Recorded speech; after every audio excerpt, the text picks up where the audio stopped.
Mobile app में install किया जाने वाला संचार साथी ऐप को लेकर शुरू हुआ विवाद थमता नजर आ रहा है। दूरसंचार मंत्रालय के द्वारा मोबाइल फोन निर्माता कंपनियों को संचार साथी ऐप को नए फोन में अनिवार्य रूप से इंस्टॉल करने के फैसले के बाद विपक्षी दलों ने इसका विरोध किया, जिसके बाद दूरसंचार मंत्री ने स्पष्ट किया कि नए फोन में मौजूद संचार साथी ऐप अगर कोई इस्तेमाल नहीं करना चाहता है तो उसे डिलीट कर सकता है और उसे इस्तेमाल करना अनिवार्यता नहीं है। हालांकि सरकार ने कहा कि संचार साथी ऐप साइबर फ्रॉड को रोकने में बहुत सहायक है और लोग इस प्रकार के फ्रॉड से बचने के लिए इसे इस्तेमाल कर सकते हैं, लेकिन अब अनिवार्यता को सरकार ने वापस ले लिया है। सबके फायदे का साथी, लेकिन मुद्दा बना सियासी। विपक्ष ने उठाए सवाल, सरकार ने आशंकाओं को किया खारिज।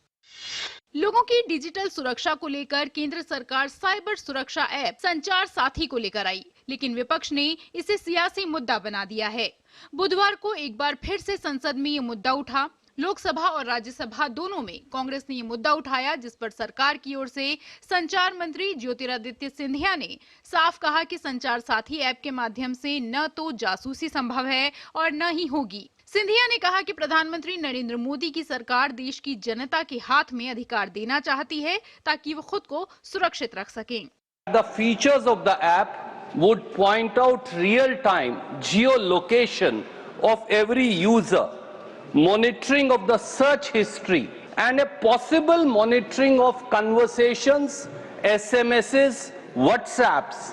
Would this not completely negate the right of privacy of every individual? इस ऐप और पोर्टल के आधार पर 1.5 करोड़ मोबाइल कनेक्शन देश के अंदर डिस्कनेक्ट हुए हैं जो फ्रॉडुलेंट हैं।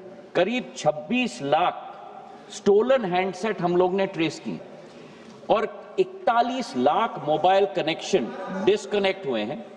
6 लाख फ्रॉड हम लोग ने ब्लॉक किए। दरअसल विपक्ष सभी नए मोबाइल उपकरणों में साइबर सुरक्षा के लिहाज से इस ऐप को प्री लोड करने के सरकार के निर्देश पर सवाल उठा रहा है।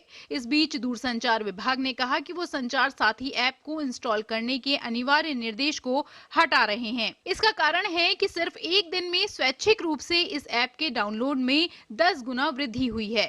विभाग ने एक बयान में कहा कि उपयोगकर्ताओं की संख्या तेजी से बढ़ रही है और ऐप इंस्टॉल करने का आदेश इस प्रक्रिया को तेज करने और कम जागरूक नागरिकों तक ऐप को आसानी से पहुंचाने के लिए दिया गया था। सिर्फ पिछले एक दिन में 6 लाख नागरिकों ने ऐप डाउनलोड करने के लिए पंजीकरण कराया है। ये इसके उपयोग में 10 गुना वृद्धि है।